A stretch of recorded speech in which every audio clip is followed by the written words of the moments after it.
Bien, bonjour à tous.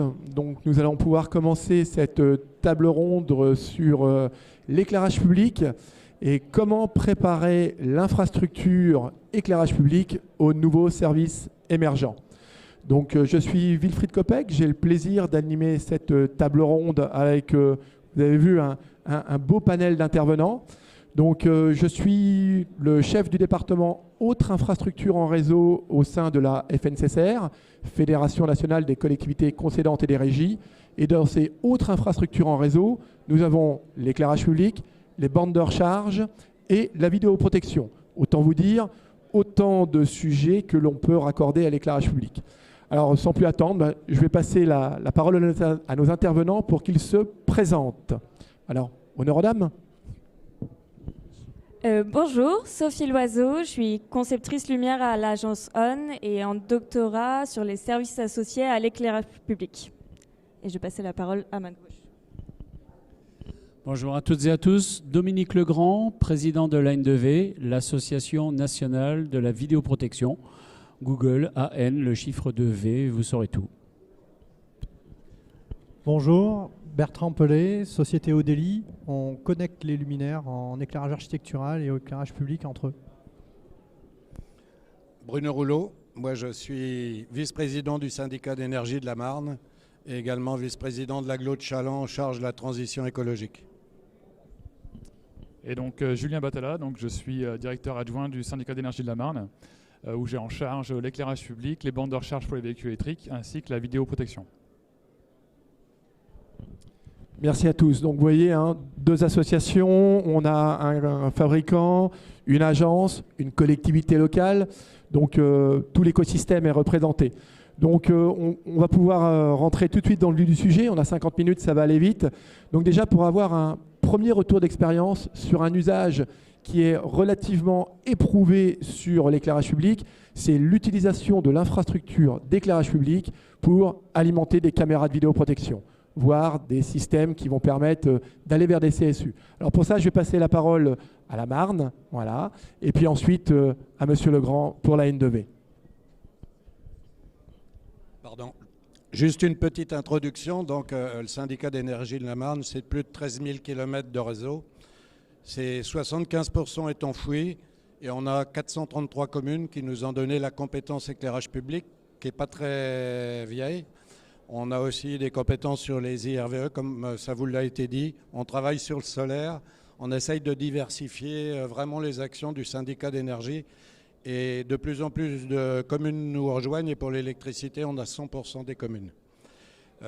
Au niveau de l'éclairage public, on gère 56 000 points lumineux, dont plus de 50% sont déjà en LED. Le milieu rural est assez avancé au niveau de la LED dans notre département. Donc au niveau du CIEM, on a développé une nouvelle compétence qui est la vidéoprotection. Aujourd'hui, le système de vidéo doit être posé sur les différents supports d'une commune. Donc en l'occurrence, on a les poteaux béton. Malheureusement, l'utilisation des poteaux béton nécessite une convention avec Enedis. Celle-ci a un coût et un retour assez long. C'est pourquoi on utilise de plus en plus les candélabres pour pouvoir poser les caméras. Ces caméras peuvent être alimentées de différentes façons, éventuellement avec des batteries. Malheureusement, ça fait un poids sur le candélabre. On peut les alimenter via un branchement qu'on demande à Enedis, donc un branchement dédié, ce qui nécessite un abonnement. Et puis, on peut également les alimenter via le réseau d'éclairage public, éventuellement, s'il y a une phase de libre. L'utilisation de cette phase d'éclairage public nécessite que la commune ait déclaré ses réseaux sur le guichet unique afin de répondre au DICT, étant donné que c'est un réseau sensible. Au niveau de la transmission du flux vidéo, aujourd'hui dans la Marne, on a la chance de faire partie du Grand Est où Losange met à disposition un GFU, donc un groupe fermé d'utilisateurs qui nous permet de transmettre la fibre, les images via la fibre de Losange. Donc celle-ci demande un coût d'investissement et un coût de fonctionnement mensuel. Voilà. Est-ce que tu veux apporter d'autres choses ? Moi, c'était juste sur le côté DTDICT que je souhaitais insister, parce qu'effectivement, on se rend compte qu'on va passer d'un réseau, d'une infrastructure qui fonctionnait, qui était en tension la nuit pour l'éclairage public, à aujourd'hui. J'imagine que pour alimenter les caméras, vous avez une alimentation qui fonctionne 24/24, 7 jours sur 7. Oui, en effet, il faut une phase permanente pour alimenter les caméras. Aujourd'hui, en l'occurrence dans la Marne, on a environ 50% des communes qui coupent l'éclairage la nuit. Certaines communes qui avaient la vidéo se sont rendues compte qu'ils n'avaient plus d'image parce qu'ils avaient décidé de couper l'éclairage public. C'est un peu dommage. Donc voilà, la nécessité de bien réfléchir au système avant de se lancer dans une coupure de nuit.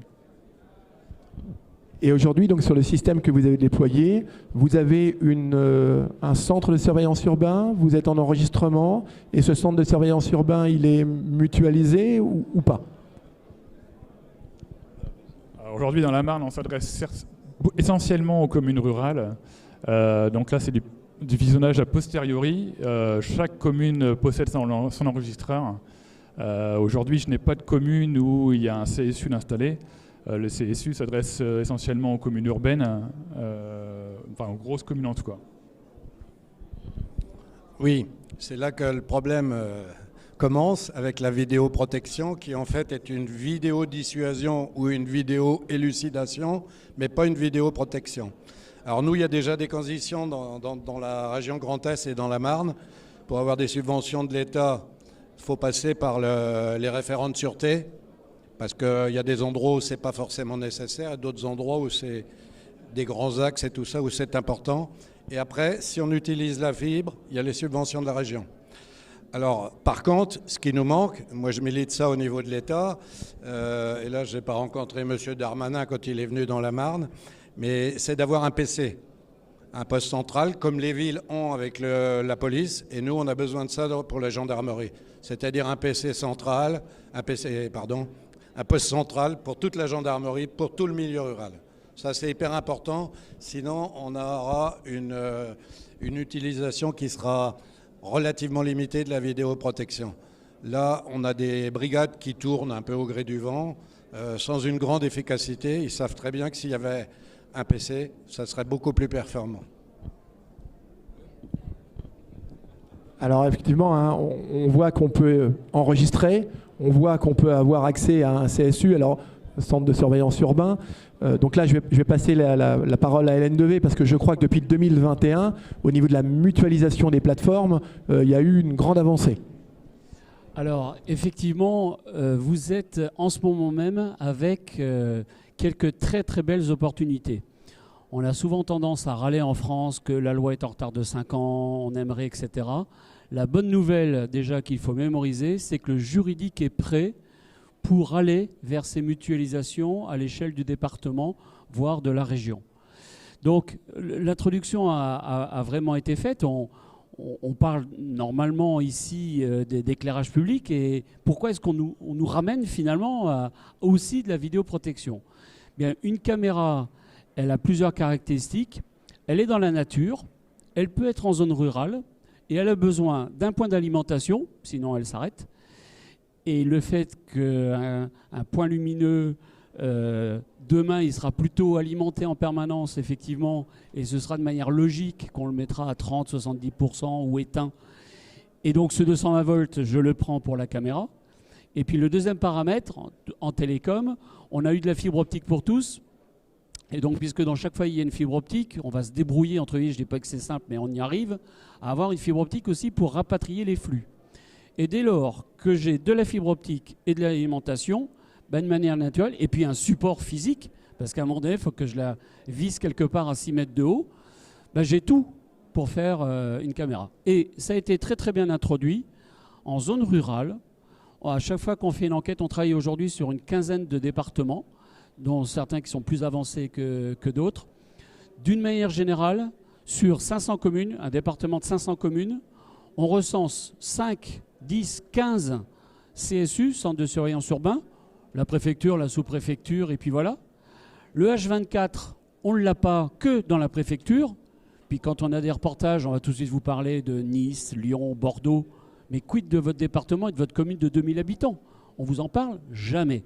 Et effectivement, avant, c'est dissuadé, après, c'est élucidé, mais pendant, c'est protégé. Et ça, on raye la case, parce que dans une commune de 2000 habitants, vous n'aurez jamais des opérateurs H24, avec de l'intelligence artificielle, avec une protection cyber, avec du RGPD, donc un DPO, bref, la kyrielle de choses que l'on sait mettre au sein d'une ville comme Lyon, mais qu'on ne mettra jamais dans une commune de 800 habitants.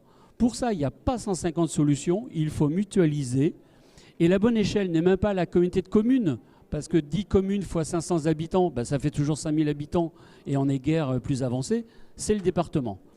Alors je vais faire court pour laisser la place à mes collègues. Pour faire simple, aujourd'hui la loi autorise les syndicats à porter ces initiatives au sens large, que ce soit les syndicats mixtes ouverts ou fermés, le syndicat d'énergie qui doit potentiellement modifier les statuts, mais je n'ai pas dit que c'était simple, mais ça se fait. Et dès lors qu'on place l'entité, la structure juridique idoine pour justement pouvoir porter tous ces flux vidéo qui reviennent en centrale, on peut commencer à exploiter avec différents niveaux de services. J'invite tout le monde déjà à réfléchir sur l'enregistrement. Si je vous dis Norbert-le-Landais, 73, département 73, on cherche une Audi A3 grise immatriculée dans le Rhône, vous faites comment avec vos 500 communes et les 15 caméras par commune? Ben, faut courir partout, on met 3 semaines, voire on ne fait pas, voire on ne fait que pour les Norbert-le-Landais. Pour votre cambriolage, on vous dit, ben oui, c'est sans doute enregistré quelque part, mais on n'a pas le temps. Bref, c'est pas du boulot.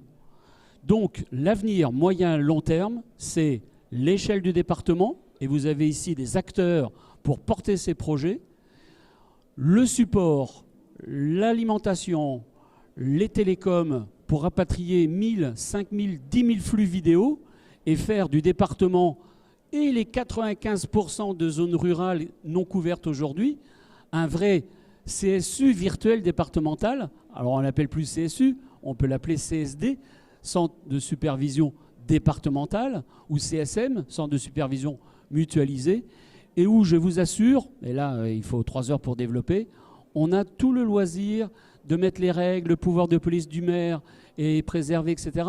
C'est de la luge. Alors il faut faire une petite étude d'opportunité, comprendre de quoi on parle, et pour vous, à l'échelle des territoires, c'est réellement une opportunité pour faire de la vidéoprotection active, donc protéger vos concitoyens. Cambriolage, stup, tous ces sujets-là peuvent être traités à l'échelle du département et donc de la gendarmerie et de la police si on est encore en zone police. On le voit, hein, on est dans un bon timing. Voilà. On voit qu'on parle de mutualisation, donc le réseau d'éclairage public, il s'y prête bien.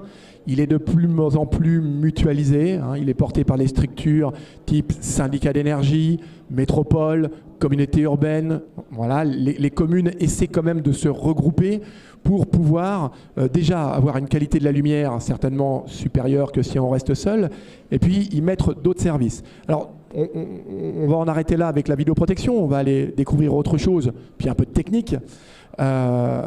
Mais dire également qu'il y a quand même quelques points réglementaires. Si vous faites de la vidéoprotection sur de l'éclairage public, il y a quand même des conventions à mettre en œuvre, des conventions entre la structure qui porte et la commune, et des conventions entre la structure qui porte et la préfecture. Donc il ne faut pas l'oublier. Et puis après, on a, et ça va être le rôle de la fédération, à débugger également des problèmes d'alimentation électrique et de comptage. En fonction que le service de la vidéo et de l'éclairage soit ou pas pour la même collectivité, on peut avoir une obligation d'avoir en mettre des décomptes. Et là, très clairement, ça peut complexifier. Vous voyez, vous imaginez un Linky derrière une armoire de commande d'éclairage public. S'il faut rajouter un décompte derrière chaque caméra, franchement, on va peut-être s'éloigner un peu du smart grid. Donc là, on voit qu'on a quelques évolutions réglementaires, juridiques à faire passer. Maintenant qu'on a vu le cas de la vidéoprotection, ce que je vous propose, c'est qu'en quelques minutes, on puisse voir quels autres services on peut raccorder à l'éclairage public. Julien, je sais que tu as eu dans la Marne un cas sur les réseaux d'eau, les répéteurs du réseau d'eau. Oui, donc en effet, on s'est rendu compte qu'on avait beaucoup d'utilisation de nos poteaux qui n'étaient pas forcément officiels, notamment avec les répéteurs d'eau. Donc ce sont des répéteurs alimentés par une pile. Nous avons été démarchés par la société Birds, qui travaille pour la SOR, je crois, avec laquelle nous avons signé une convention de mise à disposition de nos supports pour qu'ils puissent installer ces répéteurs sur tout le département. Merci Julien. Donc j'ai noté un peu pêle-mêle tout ce qui se fait actuellement, tout ce que je vois nos adhérents faire. Alors il y en a qui c'est vraiment à échelle variable en fonction des départements. On a des projets de raccorder des bornes de recharge pour véhicules électriques sur le réseau d'éclairage. Forcément, alors je vois certains d'entre vous faire un peu la moue. Oui, on a le problème de la puissance, c'est-à-dire que là on sera effectivement sur un stationnement à la nuit, mais ça peut se faire, et j'en entends de plus en plus parler. La gestion des parkings peut se reprendre sur l'éclairage public. Là, on a quelques cas qui fonctionnent bien. Des détecteurs en tout genre. Alors là, on est dans l'IoT. Hein. Par exemple, l'année dernière, avec les grands feux de forêt qu'on a eu dans certains départements, on a eu des communes à s'équiper de détecteurs qui regardent vers la forêt. Ce sont ni plus ni moins des caméras, mais des caméras qui sont complètement myopes et qui vont réagir juste, bien sûr, au feu et à la couleur du feu. Et puis là, on avait un cas très précis au niveau de la signalétique des feux tricolores. Alors ça, c'est Madame Loiseau qui m'avait remonté ça, donc je vais vous en laisser nous en dire deux mots. Si je peux me permettre juste avant. Si je peux me permettre juste avant. Nous, on a terminé un schéma directeur des infrastructures de charge pour véhicules électriques. Les énergéticiens et les pétroliers se développent très rapidement. Pour les véhicules, ça va être assez simple, mais il y a un sujet qu'on évoque en ce moment. Il y a de plus en plus de vélos électriques, il y a des voies vertes un peu partout, et les gens, ils n'ont pas de point de charge nulle part. Et ça, l'éclairage peut être intéressant.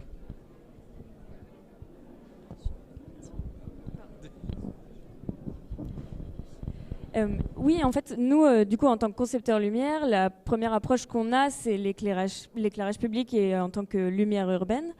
Les concepteurs lumière vont surtout travailler sur la notion d'usage, l'usage nocturne, l'urbanisme nocturne. Et en fait, aujourd'hui, on voit que ce glissement de l'usage, il vient aussi vers la ville diurne, simplement. Parce qu'en fait, ce qu'on disait, on a un objet dans l'espace public qui est là, qui est en plus avec de la fibre, des réseaux électriques.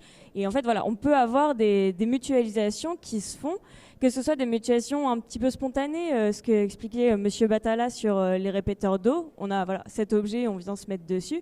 Et en fait, aujourd'hui, ce qu'on peut voir, ce que vous pouvez voir sur les stands des fabricants aujourd'hui, c'est que la mutualisation, elle est déjà intégrée au mât d'éclairage public. Et les concepteurs lumière vont aussi les intégrer dans leurs projets en fonction de la question des usages sur les espaces publics. Et quand on parle d'usage, on parle de gestionnaire, on parle d'usagers. En fait, c'est tout un panel. C'est pas uniquement les personnes qui vont se déplacer. Voilà, on parlait du cas de la vidéosurveillance, naturellement, mais il y a en fait vraiment pléthore de choses qu'on puisse faire. Par exemple, les capteurs de parking dans des centres urbains, des zones qui vont être très chaudes l'été, pourquoi pas des brumisateurs. Ça, c'est des choses qui ont déjà été mises en place. Et en fait, ça pose la question dans la conception de comment on fait. C'est-à-dire qu'on a un éclairage public, on réfléchit en termes de niveau d'éclairement, et maintenant il faut réfléchir en termes de où est-ce qu'on place notre éclairage public pour que la vidéosurveillance soit efficace, la gestion des poubelles ou tout autre service qu'on vient associer. Et ce qu'on disait sur la signalétique tricolore, typiquement, elle a beaucoup de normes et beaucoup de contraintes de devoir être à un certain niveau de la chaussée, une certaine hauteur, etc. L'éclairage public a cet avantage d'être un petit peu plus malléable en fonction de ce qu'on choisit en termes de luminaire. Et donc du coup, c'est l'éclairage public qui peut venir s'adapter pour devenir un support utile dans l'espace public et pour mutualiser justement, éviter d'avoir cette démultiplication des supports et qui en fait ne facilite pas la déambulation des piétons. Donc en fait, on a beaucoup de cas d'usage et la question qui se pose dans les projets, c'est qui fait quoi ? Donc qui fait quoi ? Qui intègre quoi ? Est-ce que c'est l'éclairage public qui se déplace, la signalisation lumineuse tricolore qui vient aussi se mettre sur un éclairage existant ? Et surtout, la question, c'est de l'après. en termes de gestion, puisque en fait on va avoir sur un même objet deux gestionnaires de la ville a priori différents. Les gestionnaires de la vidéoprotection sont rarement les mêmes que ceux qui font de l'éclairage urbain. Et donc comment est-ce qu'on divise en fait cet objet qui est le même, mais finalement qui a plusieurs objets différents. Et donc du coup la question se pose encore plus si on vient ajouter des services qui seraient privés, si je puis dire, les bornes de recharge de voitures énergétiques par exemple. Comment est-ce qu'on subdivise un petit peu le réseau d'éclairage? Et on a deux cas qui sont intéressants, je terminerai là-dessus. Sur le cas d'Angers de Angers Territoire Intelligent et On-Dijon, qui sont des villes qui ont mis en place un grand réseau de Smart City où ils ont mutualisé beaucoup de leurs services urbains via l'éclairage public, via de la télégestion principalement. Ils ont mis un gestionnaire maître et ensuite beaucoup de superviseurs. Et en fait, on a un cas où l'entreprise privée est associée à la gestion de la ville pendant toute la durée d'exploitation, donc les 12 ans sur On-Dijon, et où Angers Territoire Intelligent, l'entreprise privée qui met en place la télégestion, forme les agents municipaux. Donc en fait, on a deux cas différents et la question c'est de l'après, une fois que l'entreprise qui a mis en place ces systèmes de télégestion et cette mutualisation, si elle part à la fin de son contrat, qui finalement en fait, aura la gestion et aura surtout les compétences pour le faire. Donc là, on voit plein de choses de dites. Hein. La première de ces choses, c'est qu'aujourd'hui, on ne peut plus envisager les travaux sur l'éclairage public comme avant. C'est-à-dire que tout ce qu'on faisait avant, les respects des normes, la 13201, la C17200, tout est encore là, l'arrêté de 2018 bien sûr, tout est encore là, mais pas que. C'est-à-dire qu'on voit bien que si on veut y adjoindre des services, il va falloir étudier. Donc on n'est plus sur des programmes faits à l'année en fonction du renouvellement un petit peu basique et des fois du renouvellement place pour place. Aujourd'hui, on est plus sur des déploiements de programmes pluriannuels d'investissement qui correspondent à une stratégie lumière du syndicat. Syndicat ou métropole, vous l'avez compris, collectivité.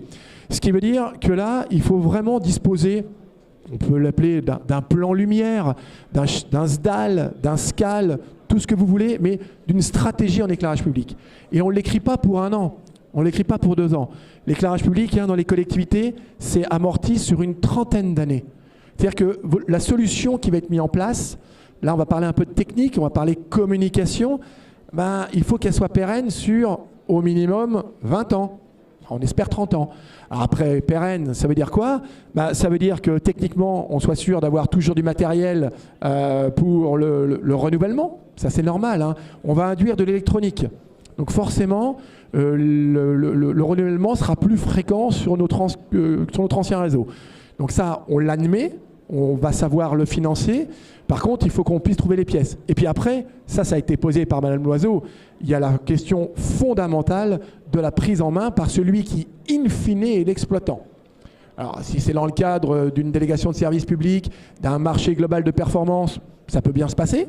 Mais par contre, il va falloir le prolonger. Par contre, si on est dans le cadre, si on travaille plus en régie, il va bien falloir que les agents des collectivités sachent s'approprier ces nouvelles technologies. Et on va voir, c'est peut-être pas si simple parce que là, je vais passer la parole à Monsieur Pellet, qui est le technique de l'étape, le fabricant. On va voir qu'en termes de technologie pour faire fonctionner tout ça, il faut aller plus loin que ce qu'on connaît actuellement en électricité. En effet, beaucoup de services sont à prévoir dans la ville de demain, la ville d'aujourd'hui. Libérer le réseau électrique pour tous ces services, c'est éteindre la lumière la journée. C'est un sujet. Comment on éteint la lumière en gardant le réseau sous tension? Pour ça, il faut que les luminaires communiquent entre eux. Et il y a la chance d'avoir aujourd'hui dans l'industrie un format qui se déploie, qui est un format Zagabook, qui est standard à tous les fabricants de luminaires. Aujourd'hui, vous pouvez passer commande d'un luminaire d'éclairage public avec un connecteur. Ce connecteur, il sera livré avec votre luminaire. Il y aura sur ce connecteur un élément de commande qui va permettre de communiquer avec le luminaire de point de vue filaire à l'intérieur du luminaire.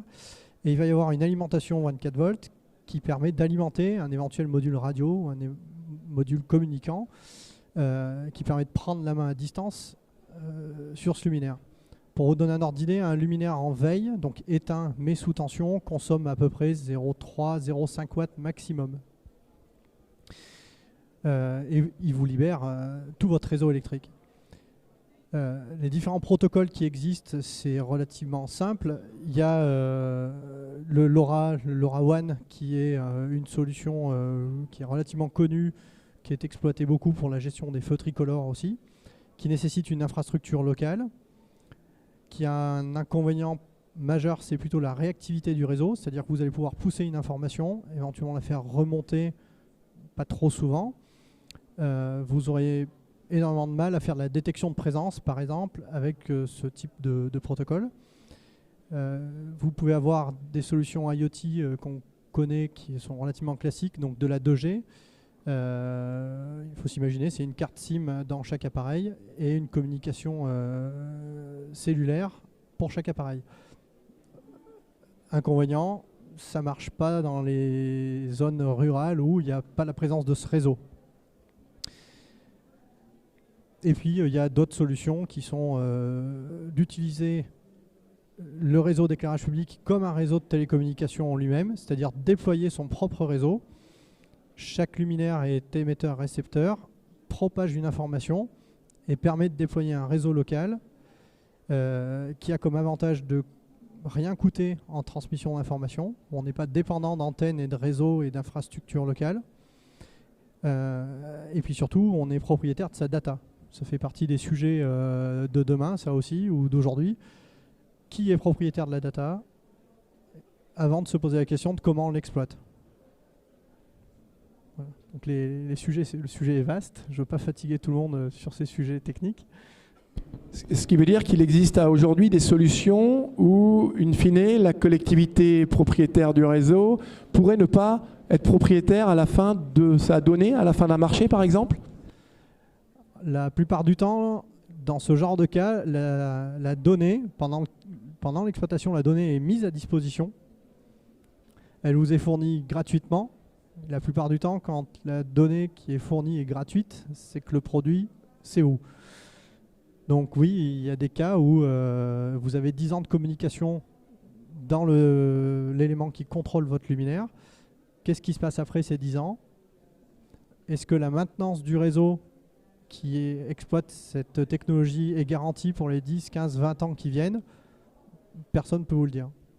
Donc ça fait partie des sujets sur lesquels il faut se questionner et investiguer pour comprendre quelle est la meilleure technologie et quelle est la technologie la plus adaptée à son territoire. Excusez-moi, est-ce qu'on pourrait revenir sur les différents connecteurs? Voilà, ces derniers temps, j'ai Zaga, je voyais bien. Je vois apparaître du NEMA. Alors, on en fait juste 30 secondes, mais c'est possible que dans vos entourages, ça commence à arriver jusqu'à vos oreilles. Donc, si on peut avoir une différenciation des deux. Oui, pour faire simple, c'est un autre format de connecteur, mais qui donne exactement la même chose, c'est-à-dire un élément de communication avec le transfo qui est dans le luminaire, le driver, et une alimentation extérieure. Donc c'est juste un facteur de forme qui change.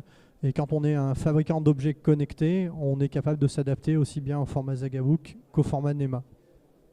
Mais en effet, ça fait partie des choix. Et je pense qu'un territoire va choisir un facteur de forme pour la connectivité de ses luminaires. Il choisira le Zaga ou le NEMA. Et puis, il restera dans ce camp-là pour les années à venir. Alors, on voit, hein, c'est quand même un sujet très, très techno, ce qui veut dire que quand on regarde un petit peu ce qui se passe au niveau national, on s'aperçoit que pour les projets les plus aboutis, les plus costauds, on a quand même généralement une association des gens qui faisaient de l'éclairage public avant, des collectivités, des syndicats d'énergie, et des gens qui faisaient du numérique, des syndicats du numérique quand il en existe dans le département. Et on voit que l'association des deux permet quand même d'avancer rapidement sur ces sujets-là, parce qu'il y a le sujet de la data, mais il n'y a pas que lui. Il y a aussi le sujet de la cybersécurité. Je sais qu'une ville qui a pu déployer un éclairage public intelligent, connecté, s'est vue également infectée par le biais de l'éclairage public. Donc ça, si on pouvait avoir un petit retour sur la cybersécurité, les points sur lesquels il faut être vigilant.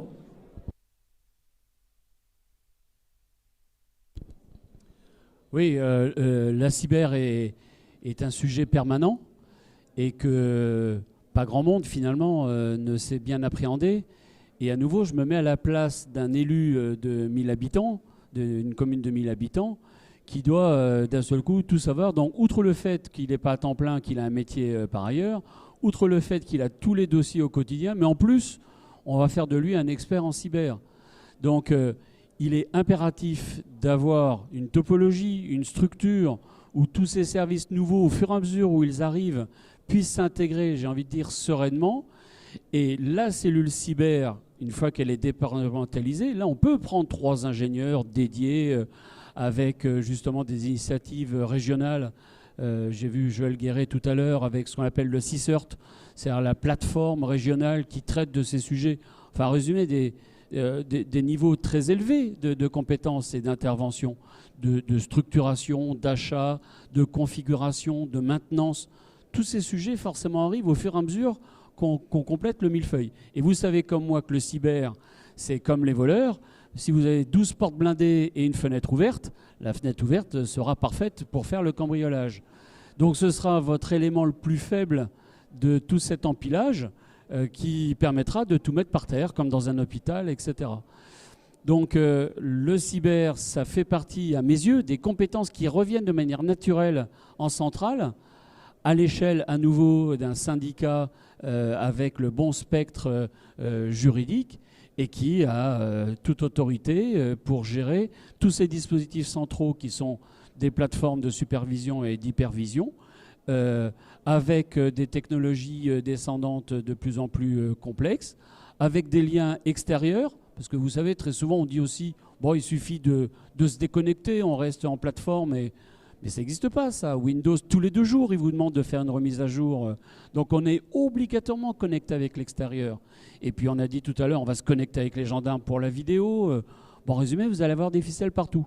Vous ne pouvez pas vous passer de 2-3 compétences cyber si, en termes de salaire, de compétences, de veille technologique, ce n'est pas mutualisé à l'échelle départementale et qu'on fait confiance aux maires que je rencontre régulièrement qui dit là, il faut que j'aille traire les vaches, quoi. C'est, à un moment donné, c'est waouh, on est en décalage total avec ce qu'on racontait juste avant.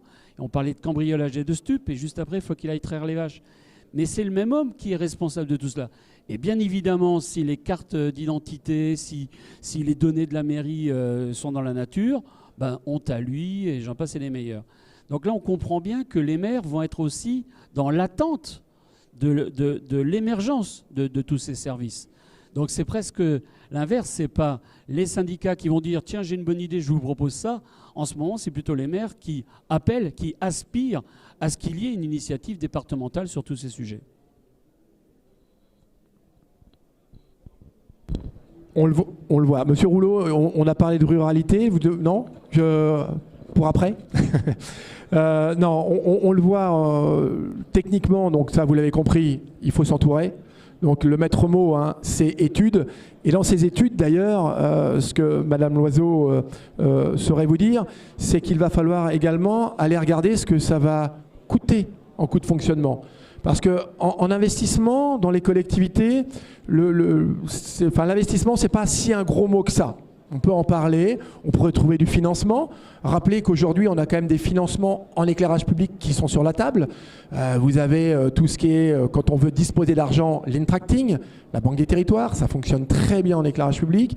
Vous avez l'UMACT, porté par la FNCCR, pour justement payer des études.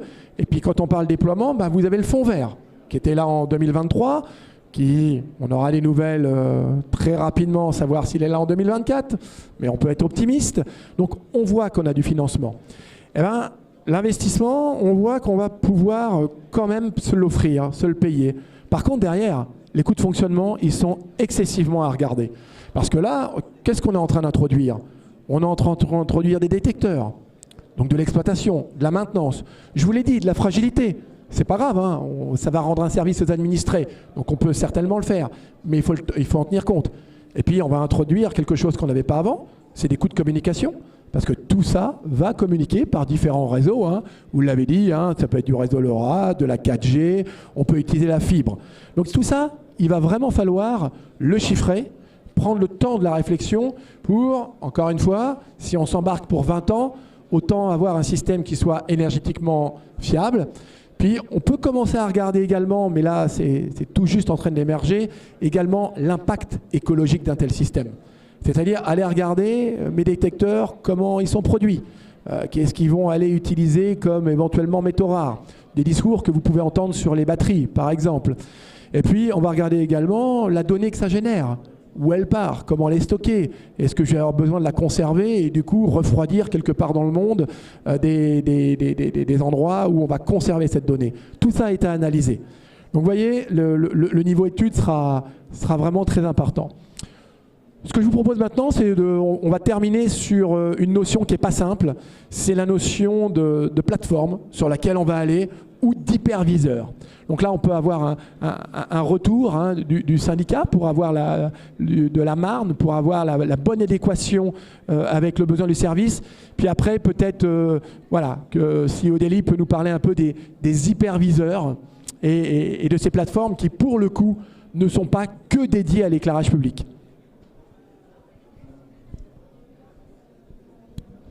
Alors, je vais vous donner un cas qui n'est pas un cas d'éclairage public, mais qui est un cas d'éclairage. On a un client qui s'appelle la SNCF, qui a une grande gare parisienne à éclairer. On réalise l'éclairage de cette gare. Le pilotage de cette gare était un sujet intéressant. On est dans un monument historique, excessivement complexe d'alimenter un bus de commande pour piloter les luminaires. On a décidé de partir sur une solution radio qu'on a développée pour piloter l'ensemble de ces appareils. On a 1500 points lumineux, tous pilotés en radio, et la SNCF nous dit ça doit passer par le système de gestion de notre bâtiment. On gère la ventilation, on gère les entrées, on gère les accès, on gère beaucoup de choses avec un automate. C'est cette supervision qui doit piloter aussi l'éclairage, ce qui est relativement logique. Donc les solutions qui sont déployées demain, il faut anticiper le fait qu'elles doivent s'interfacer les unes avec les autres et idéalement s'interfacer avec les choses existantes. On n'est pas arrivé en disant à la SNCF, utilisez notre software, c'est celui-là qui pilotera la gare plus tard. Il a fallu qu'on utilise le matériel qu'ils avaient l'habitude d'utiliser jusqu'à présent. Donc les enjeux de demain, c'est aussi ça, c'est s'assurer que les solutions ne sont pas fermées et qu'on va pouvoir les ouvrir sur les usages du quotidien que vous avez tous dans les communes, les systèmes d'information actuellement présents. Voilà, donc là, on est allé avec l'hypervision chercher très loin dans le territoire connecté. C'est peut-être ça d'ailleurs, le territoire connecté, le territoire intelligent, la smart grids. Mais là, on voit que du coup, là, les compétences, elles sont vraiment, il faut des compétences en numérique dans les collectivités qui soient très fortes pour monter ce type de système. Écoutez, pour terminer cette intervention, je vais laisser la parole à Monsieur Rouleau, donc de la Marne, qui va certainement revenir sur sa vision d'élu sur tout ça, et notamment sur la bonne adéquation de ces systèmes. On voit que ça peut être très complexe, avec ce qu'in fine, on attend sur le terrain, ce que les administrés attendent. Moi, ce que je peux dire déjà, c'est que les entreprises ont besoin de savoir ce qu'ont besoin les collectivités. Et au niveau des collectivités, ce qui est hyper important, c'est le dimensionnement. C'est-à-dire qu'une collectivité d'1 million d'habitants, une 200 000, une de 10 000, une 2 000, une 200, ils n'ont pas les mêmes besoins. D'une part, ça c'est hyper important. Donc il faut adapter par rapport aux besoins de chaque collectivité et à leur taille, c'est les deux. Ça c'est important. Alors les investissements, ce n'est pas toujours le plus problématique, c'est vraiment le fonctionnement dont on a parlé beaucoup, tout ce qui est à la fois maintenance, tout ce qui est supervision, toujours penser à l'énergie, parce que le stockage des données, ça ne sert à rien de stocker des milliards de données inutiles qui vont consommer des quantités d'énergie folles si on n'en a pas besoin. On le voit dans certains véhicules, que ce soit des véhicules agricoles, des poids lourds, des véhicules utilitaires, où on vous fout des capteurs de partout, dont 90% vous vous en servez jamais. Et ça, c'est un vrai problème aussi.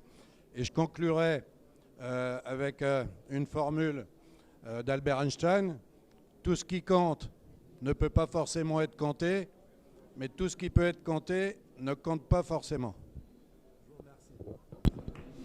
Merci pour la formule. Eh bien, écoutez, normalement ça se fait pas parce qu'on a, on a Monsieur Rouleau, un élu donc de la Marne qui a fait la conclusion.